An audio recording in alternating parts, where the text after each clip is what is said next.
Let's do this. Get ready for the Dirt Life Show. Yeah. What's up, everybody? Welcome to the Dirt Life Show, episode number 25. We have an awesome show for you guys tonight. We are so stoked. I'm Georgie Hamill, as your host, as always. And with me tonight, I got two of our good friends all the way from Utah. We got Lance Robinson from SolderWeld. What's up, Lance? How we doing? We're doing pretty good, man, but you brought the cold weather with you. It's raining. It is raining good out there, which we need down here, of course. Yeah, Arizona always needs rain. And then one of my idols from growing up, we got Chris Ridgway in the studio. Chris is ex-pro motocross racer. He's done everything from Ultra 4, King of the Hammer. He's done some Porsche racing. He's got a fantastic story to tell. So we're stoked to have you in, man. I appreciate you coming all the way from California. Thank you. Yeah, I'm glad to be here. I'm super pumped that you asked me to be on the show. Yeah, dude, we're stoked to have you here, man. You brought the dog. I did. That's pretty cool. Got my Ruger out in the truck right now. Yeah, you got your sidekick on the road. Yeah. He brought his toter home too, which is pretty sweet, man. We talked about that thing. I've always wanted a toter, so one of these days, man, we have an awesome show lined up for you guys. Like I just said, Chris and Lance both have some pretty awesome stuff to talk about. But before we get into it with those guys, we want to invite you guys to connect on social media. So you can always connect with us on Facebook and Instagram. Those are the best two ways. You can watch videos live on YouTube as well. And for some archives, if you guys want to catch up on iTunes and not watch YouTube while you're driving, thank you very much. Make sure you listen to us on iTunes, and you can always listen to the show the day after. So, feel free to catch up on iTunes. Our Instagram is The Dirt Life Show. And Facebook, it's The Dirt Life Show as well. To get a hold of Chris, you can do _Ridge_way, right? Yes. At Instagram. And then Lance is at SolderWeld. So hit up Instagram and hit both those guys up. You can look at our latest social media posts, and you can check out the tags that we did. Man, both these guys have amazing stories, so I strongly suggest that you guys follow those guys on Instagram and or Facebook. We want to thank all of our sponsors tonight. We have some amazing sponsors. First of all, thank you very much, SolderWeld, for always having our back during racing and obviously on the show too. So awesome. We really appreciate Lance and his whole team. You want to throw some shouts-outs to your boys, Zeke and all the guys? Yeah, I don't know. Zeke's probably watching right now. I know the entire crew's watching. So we've also got the whole other side of it, the auto side of it, and the HVAC side. Those guys are all chiming in right now too. So we're excited to be down here and representing. We got Vanessa in the house as well. Yeah, hey, girl. Vanessa's doing some pictures and some photos and the stuff on the side, so we really appreciate her coming down. So we all got on the side. Dude, yeah, exactly. She's the important one here. We're just kidding, honey. Just kidding. She's the important one here. We're just all hanging out, right? So thank you guys very much for coming early, too. We got to go have some tacos and make my whole day a lot better. Made my day great. So, yeah, let's get some of the SolderWeld guys to chime in, man. Comment on Facebook and tell us what's up. Say hi, ask some questions for Chris, get in the conversation, start talking to us. Lance is going to talk to them about his product, the off-road repair kit, and we definitely want to hear suggestions. We want to hear what you can use it for. We want to see if they have any examples of what they could use it for. So we get into that. Just chime in. Let us know what you guys are thinking, so we can get interactive. I think we might have a special caller calling in too when we talk about Supercross. Totally. So. That's actually going to be a pretty good conversation for us, huh? Yeah, it is. Thank you very much, like I said, to SolderWeld. Thank you very much to the guys over at Shock Therapy.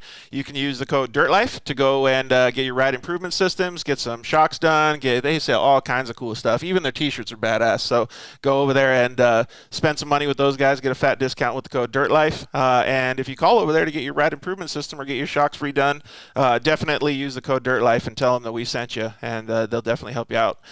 Thank you very much to the Zollinger Racing Products guys. Those guys make bitchin' products for snowmobiles and for side-by-sides. We just had our giveaway, and Razor Junkie was the one that won. He already sent us some pictures of him installing those radius rods on his Polaris Razor Turbo S. It's looking real nice, man. So he's going to have some fun pretty quick here.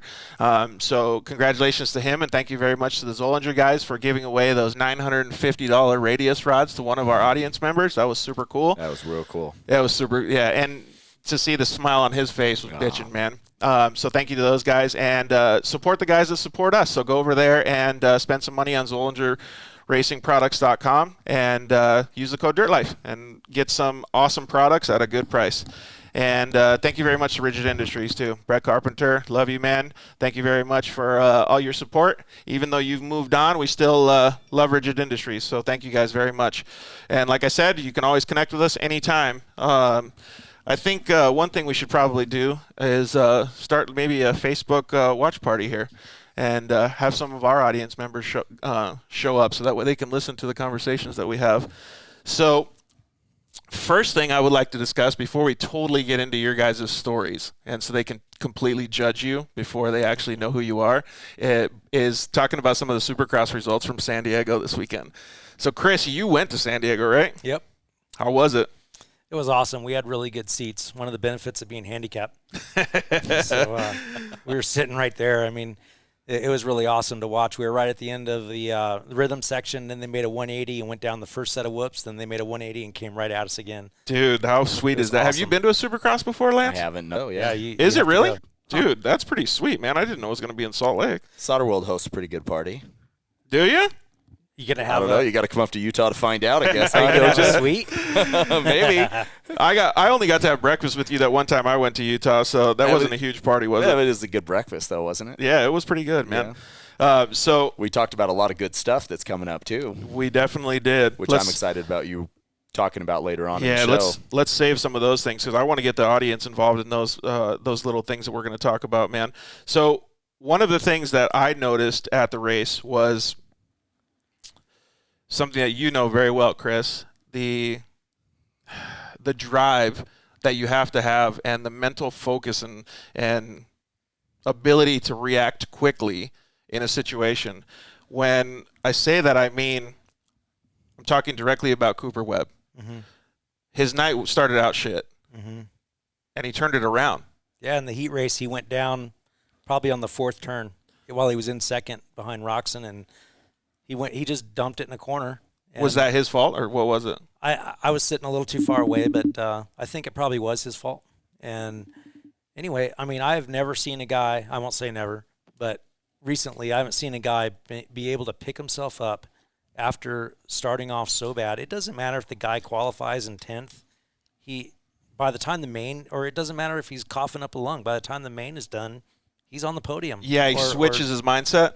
And sometimes he does it mid-race. You'll see him get a good start and start going backwards, and then all of a sudden, at the end of the race, he's like right back on everybody. And it's so hard to do, to figure out your problems during a race when you have so much going on. But if you listen to his interviews, he's talking about, I didn't want to get into too much of a cat and mouse with Cincerillo because I knew Baggett was there, and I didn't want Baggett to catch us. Yeah, exactly. So he purposely waited for him and Cincerillo to kind of gap themselves on Calculated Baggett. it? Yeah. Yeah, that's cool. Oh, it looks like we got somebody calling in. Looks like my co-host extraordinaire, Casey Peck. Are you there, Case? Hey guys, what's up? I sure am. What's up, dude? How are you? I'm doing good. Glad to have you guys on the show. Lance, appreciate the support, and Chris, George and I have been followers for a long time, so it's good to talk to you guys. Hell That's yeah, cool. Casey. Thanks. Yeah, thanks, bud. I appreciate you calling in, too. We definitely want to have other people call in, too. That's why we wanted to start this segment this week. So we'd like to see if some of our audience members will call in, too. So we'll see how it goes with Casey today, and then we'll take it from there, see if we can get some more audience interaction. What do you think of the race this weekend, Case? Oh, man, so you know who my guy is. Even though I'm a Supercross supporter and super fan no matter what, but, man, AC's my guy. But Cooper Webb, are you kidding me? Yeah. Right. The guy he might be the smartest Supercrosser ever. It's just insane. I don't know, man. I'm a big Bailey fan. Oh, yeah, okay, all right. You got me there for sure. All right, but Casey, you got to understand, though, that before the show started, Chris had a lot of good things to say about Webb.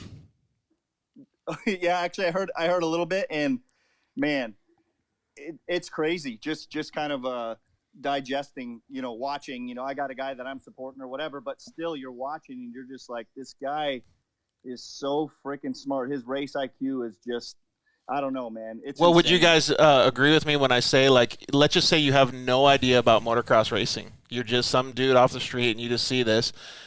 What's the point in Wouldn't you- living? Huh? What's the point in living? Exactly. Wouldn't you say though you would feel like, holy shit, this dude is pretty cool. Like whoever this guy in this on this orange bike, like give him some credit because he did really, really good. Like I think it was pretty badass. Well, the way I look at it, from standing from the outsider looking in, is I just can't imagine what we talked about. Literally the half a second of having to make a decision, on the spot like that. You get to a point where you've got to be it's got to be second nature, right? Mm-hmm. Yeah, you're thinking things out way in advance, and a lot of these decisions are stuff that'll put you in the hospital. As we both know, but. Well, give a little bit of a racer's perspective, and Casey will chime in on this too, but Chris, give your racer's perspective on, let's just say you're Cooper Webb and you're sitting on that bike, and you go to the starting line going, fuck, man, I just ruined my whole night. And then all of a sudden you get a gift, which he did, and get a good starting position. How do you turn that around? I don't know. I couldn't really put myself in Cooper's position. I mean, the guy's such a badass, and I feel like I didn't live up to what I felt I should have. But just, racing locally, and I race nationals and stuff too, but locally when I would start off and I knew that I had the speed to win and I had the guys covered, it just kind of came to me. I didn't even have to really think about it. It just do what you do and you're going to end up rising to the top. And that's kind of the way that Cooper naturally is. Is that what you're saying? Like he's like that against the best guys in the world. That deserves a lot of credit right there. I know Casey's guy is Adam Cincerillo, but I guess, Casey, you probably have to respect that a little bit too, right? Oh, no, Cooper Webb gets the utmost respect. I mean, he's the guy obviously does his homework, and like you said, it's 100% second nature. And, again, I'm rooting for my guy, but as soon as Webb is there, I'm like, dude, it's over. I know it's over because he's got – how many minutes to get that completely figured out. We knew it was coming, and he had that planned out for the whole race, I think. Yeah. And, what place did he get off the start?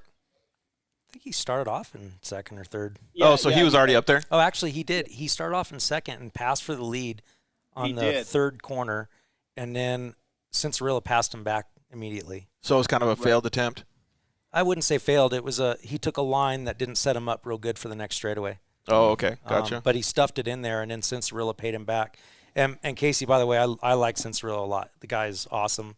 He's probably my second favorite guy. I'm a huge Webb fan guy, and I'm on the Webb wagon. And so you're saying you're a fanboy? I am a fanboy. I have so much respect for these guys. Okay, just checking. That's good. Cincerillo is awesome, and to know the history of those two growing up, and Cincerillo, he pretty much owned Webb, their whole amateur career, and they didn't get along that good. That's like that whole Alessi Villapoto thing. Yeah, but Alessi's a punk. but I thought we weren't going to go there. Oh, there's no rules with him, obviously, kill switch guy. But I mean, you take their relationship, and then you see after the Supercross, after the main event, Webb, stops and waits for Cincerillo to come up, and he high fives him, and the two of them give respect. When I thought it was a little bit like, I don't know, back in the 90s when we raced, if someone brake checked me like that, they were going to get their leg taken out the next turn. Yeah. And they don't race like that anymore. So give it to me like this. I know, George, we talk about this all the time. I wish we had a camera following us all the time because, the stuff that we talk about while we're having tacos, Can't talk about that right now. Yeah, well, give me just a little bit of an idea of racer progression. Guy starts out young, he's in it for himself. He's hardcore.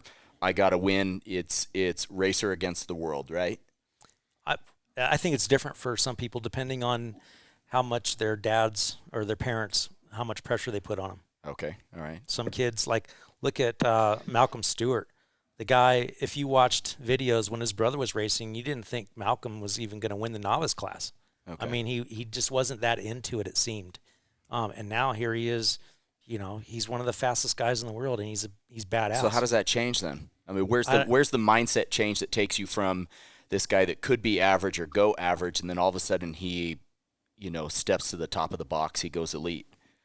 Where is that change? I don't know. I mean, for me, it was, I was so emotional about it. It was painful. Yeah. I was talking to George earlier. I was like, I didn't have fun racing. Yeah. Because the only thing to me that was really fun about racing was winning. And once you turn pro and you go on the national circuit, you're not doing that a whole lot anymore unless you're Ricky Carmichael. So what are you saying? If you're not first, you're last? Pretty much. That's what that's the good point though. That's what it feels like. Yeah. It genuinely feels like that. Like you're so demoted in your mindset, and that's what I think drives a lot of these guys. Like I'm a big Cooper Webb fan too, and I'm a Justin Barcia fan too. Yeah. But because they hate losing, and they're semi-happy when they win, right? Yeah. They're stoked or whatever. But I think they hate it more. Can you even think of any real successful racer? And I'm just saying racer because that's our world, but who hasn't cried? Like I've bawled my eyes out because I got beat. Good point. I was so emotional about it. It meant the world to me, and but that's also got to be in the upbringing, right? Your dad sitting on the sidelines. I mean, my dad was my biggest fan. That only goes so far, and then it's got to be from you. Yeah. Even a guy like Alessi with his dad being who he is, and I've heard he's changed a lot, but he was so hardcore on his boys. Yeah. But eventually, it has to come from you. Otherwise, you're not going to make it that far. Deep down. But, sure. Drive. As tough as motocross guys are, and I swear, I think that the only people I even compare to motocross guys are bull riders. I've heard those bronco riders are pussies or something from that movie 8 Seconds. Hey, Casey, you still with us? Yep. What do you have to say about that? Have you ever ridden a bull? 8 Seconds, bro? What's going on there? Man, I haven't, but I've ridden some downhill mountain bike stuff that would mimic that. Yeah. An old bull taco. That's right. That's why I started riding. I'm pretty old. What did you think about the whole race in general, Case? I got a couple notes here, so let me just kind of peruse them real quick. So military night, that was pretty awesome. Yeah, that was bitchin'. Some of those kits that they come up with were sweet, like the Thor kits. Dude, you guys will have to chime in, but I have to say the Geico bikes looked the best with the white and gray camo. Those things were so nice. But then the Pro Circuit Fox Army camo, that gear was phenomenal. It was pretty cool. I like the Thor camo that they came out with too. Yeah, so that's the next one. So how awesome was Webb's Burgundy Thor kit? That still was the best one. I don't know, man. That stuff is looking. Did you get to see some of that stuff in person, or did you walk down the pits and stuff? No, I wasn't in the pits, but we were so close to the track that. How did it look in person? Pretty sweet. Really good. Yeah. I love that theme, dude. I think that we should start making like the girls in the pits start doing their gun bunny outfits. That would actually be really cool. Yeah. Like if Monster and Rockstar and all those girls, that would be super cool. That'd probably actually take over the bike, so everybody would. Yeah. What else you got, Case? Yeah, so a buddy of mine, Mike Truey, likes to call it web luck. And when you start thinking through the night, whatever happened, and then he's going to have a bad gate pick, and then all of a sudden he's gifted that inside pick, like web all luck. Those things add up. But at the same time, if you don't know what you're doing, even if you're gifted these things, you're not the champion. And that guy just all the right decisions when it mattered. Isn't it crazy that after last week's race, we were looking at Webb like, I don't know, man. He might not have it this year, and now he's 9 points out. That's insane cool. Yeah, totally. It goes back to what you guys were just saying about, like, where does that switch happen? And I think, everybody at that level is obviously talented, and it's such a mind game. And when you have the right people in your corner, I think that's what flips the switch. Yeah, that's some of my take, but I mean, obviously they have to work hard. Well, and how you respond to something like that, though. If somebody says, "Hey, you got to go out there and win," and you don't feel like it, or you take it as somebody's being negative to you, and you don't do anything with it. Like Webb took that and went out and did it. Yeah. Right. That was pretty insane. And look at who he's got in his corner. He's got Alden Baker. Yeah. I mean, the guy obviously. Carlos Rivera has been around for a long time too. Yeah. Man. Yeah. So he's got the best of the best, and Roger DeCoster. I mean, come on. Yeah. So I totally agree. That whole package is. We were going to move on to the 250 class, Case. What do you guys got for the 450s? No, I'm good on that. I'm gonna have to say 250s. Ferrandis has everybody covered. End of story. Yep. Yeah, I don't disagree with that. I think his lap times. I heard, who was it, Faulkner? I'm not a Faulkner fan, but I heard Faulkner Right. say that out of the top 5 dudes, him and Ferrandis were top 3 in all guys, 450s and 250s in lap times. So them Yeah. on their 250s were top 3, and only one dude, I think Webb or Cincerello or something, was the only one that was in between them on 450s. Yeah, but it's like the guy that's like, I got 10th, but I had fastest lap, right? It's they don't have the track as beat up as the 450s do. Yeah, it's that whole same mentality that in desert racing, I was leading until I broke. Right. Right. Right. I mean, don't get me wrong, they were awesome, but he didn't have much to say when you were trying to read between the lines of him blaming his bike, It was low key blaming his bike all the time. Well, so the whole Ferrandis and Faulkner pass, I thought Ferrandis did an excellent job of making the pass without. I mean, he has to get aggressive. Yep. That's what motocross is. I'm so sick of the whole probation bullshit.